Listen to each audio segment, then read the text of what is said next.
যদি কারোর কোনো কথা খারাপ লাগে, ভাই ইসলাম তো আদব শিখিয়েছে। আপনি মানুষের সমালোচনা করবেন, কর্মের সমালোচনা করেন, নাম ধরার দরকার নেই।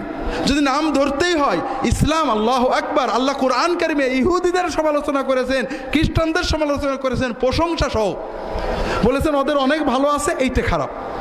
আর আমরা মুসলমান আলেমরা আলেমদের সমালোচনা করি, ধুয়ে ফেলে দিই।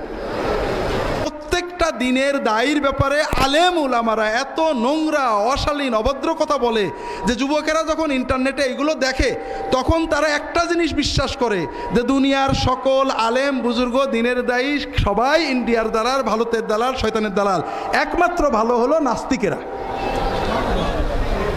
কথা বোঝেননি?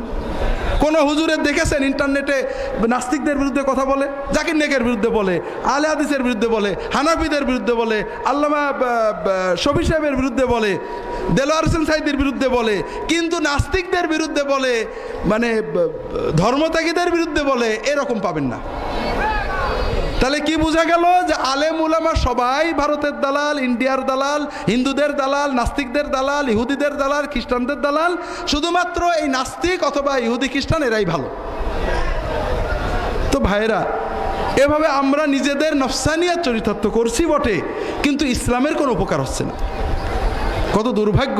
না নবীর সুন্নত পেলাম, না আল্লাহর কাছ থেকে কিছু নিতে পারলাম। আপনার যদি সমালোচনা করার দরকার হয়, সবাইকে ভালো আমরা বলবো না।